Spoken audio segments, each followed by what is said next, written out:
Hi, boys and girls. This is Miss Everett. I can't wait for you guys to get back in the building. But until then, we're going to teach you some lessons that you can look at online. So, we were talking about some writing before, and now we're talking about summarizing. And we've already done a lesson on that. We're going to do another lesson, and we're going to use another method. First, we're going to watch a brain pop video. But today, we're going to use a method of answering questions to get to how to summarize our text that we read. So first, let's watch our video.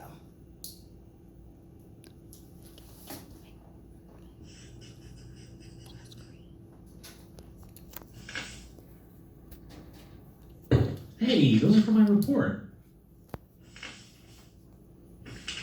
Dear Tim and Moby, what is paraphrasing and how do I do it and when?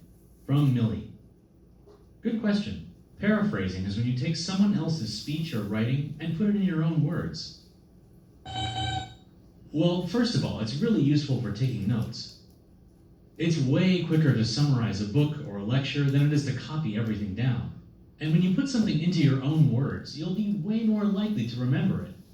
You'll also understand it better. Then you can use what you've learned in your own writing. For written sources, there are a few steps to writing a good paraphrase. First off, you want to read the original carefully, making sure that you really understand it. If there's a word you don't know, look it up. The Komodo dragon is the world's largest lizard, measuring over 10 feet from snout to tail. It lives only on 6 islands in the Indonesian archipelago. One swipe of a dragon's tail can render its prey senseless, and its venom is as deadly as a cobra's. Archipelago. What's that? I see. It's a chain of islands.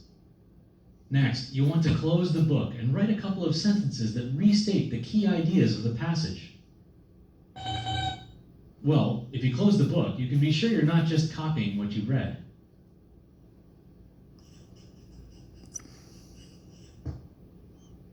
When you're finished, open the book back up and check your paraphrase against the original to make sure you have all the key information. Oops. You can't copy words or phrases that are unique to the text that you're paraphrasing. Measuring over 10 feet from snout to tail is exactly what's written in the encyclopedia, and it's something I probably wouldn't have said myself. So I'm going to rephrase it. Make sure to write down where you got the information so you can find the source again. Noting the source also means that you can avoid accidentally plagiarizing.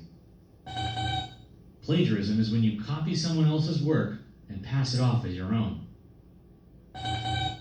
Yeah, it's bad. Sometimes it's hard to understand the difference between plagiarizing and paraphrasing. Copying a passage word for word is plagiarism. But so is taking someone else's ideas without giving them credit.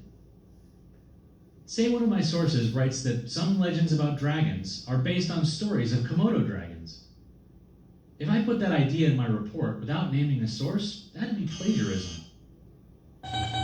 Well, because otherwise it sounds like I came up with the idea myself. Even if I paraphrased the wording, it was based on someone else's creative idea. So I have to make it clear that the original work was theirs. A good paraphrase doesn't sound like the original piece of writing, but it should contain all the important details. You can paraphrase spoken material like speeches and lectures too. Listen closely, write down key phrases and important ideas, and then try to put the main message into your own words. Take this clip from Martin Luther King's I Have a Dream speech. One day right there in Alabama, little black boys and black girls will be able to join hands with little white boys and white girls as sisters and brothers. I have a dream today. Now, how would you sum up what he said? Here's what I've got. In his I Have a Dream speech, Dr. King shares his vision for a world without racism. He describes a future where black and white children can live as sisters and brothers in peace and harmony. Right, any phrase you use word for word has to be quoted. Since I'm citing the source right in my paraphrase, it's clear who said it. Yeah, I know, it sounds like a lot of rules. But once you get used to it, it'll be like second nature. Anyway, you gonna help me put these back in order? No. No, you are not. Okay, something important I want you to take from that video is when you write your summary, it is your own words. You do not copy, okay? It's very important that you use your own words, okay? So, today we're going to summarize this story, The Blind Man and the Elephant. So first, let's read it. The Blind Man and the Elephant. 4 blind men stand by a road. A man on an elephant rides by. That's the setting, guys. Remember that.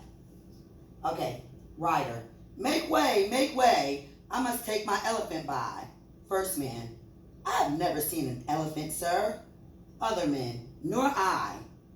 Rider. Never? Do you not know what he is like?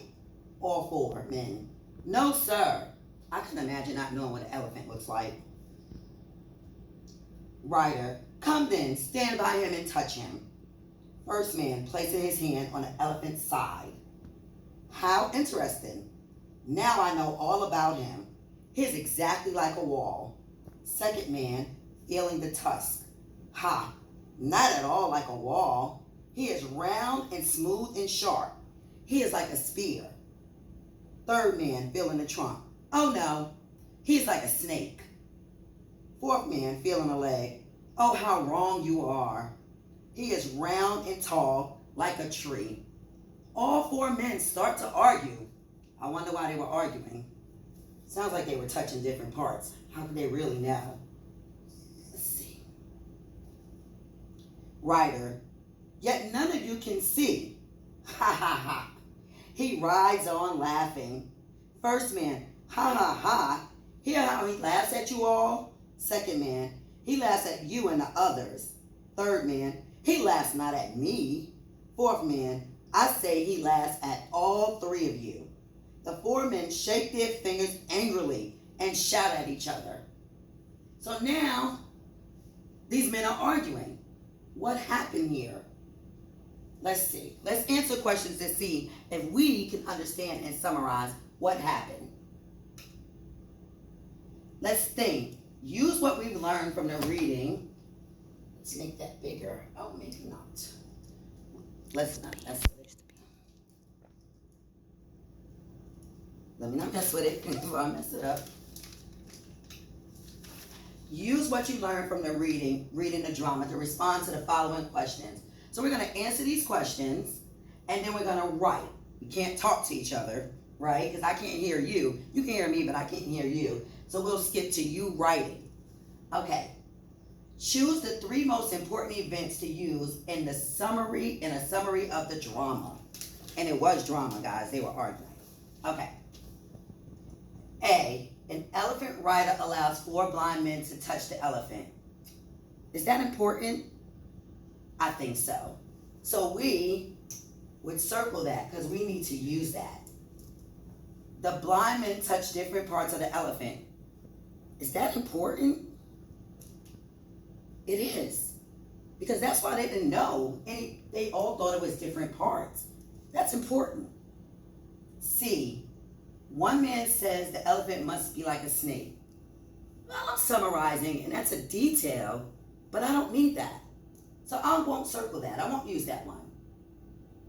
D, one man declares the elephant is round and tall, like a tree. Well, that's like C, a really good detail, but I don't need it to summarize. E, sorry guys. Each man claims that only he knows what an elephant is like. Yeah, because they were arguing.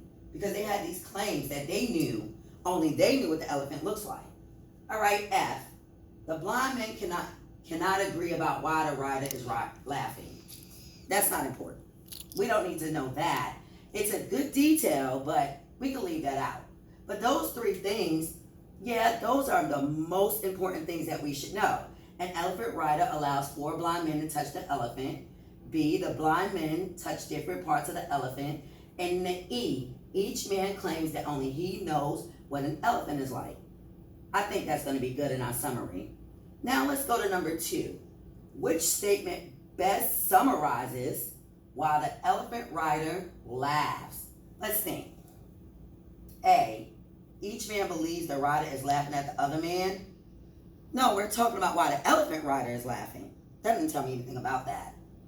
B, 3 of the men agree the rider is laughing at what the 4th man has said. No, we're still talking about what the blind men think. C, none of the men can see the elephant, but all 4 claim to be experts on its appearance. Yeah, that's it, because he said that in the story. But let's look at D anyway. The 4 men foolishly thank the rider for allowing them to get close to his pet elephants. We don't need that. We don't need that. Right now, though, we have all of these great things to use in a summary, right? And so what we're going to do is, because we picked out some good, we didn't get details, but we got the main idea of what that story was about. And then we're going to go here and we're going to write. And all you need is a piece of paper and look at those ideas. And you can go back and also look at the story in the video, and then you can create your summary. Okay, and remember, it's your own words, not the exact story. Okay, guys, see you next time.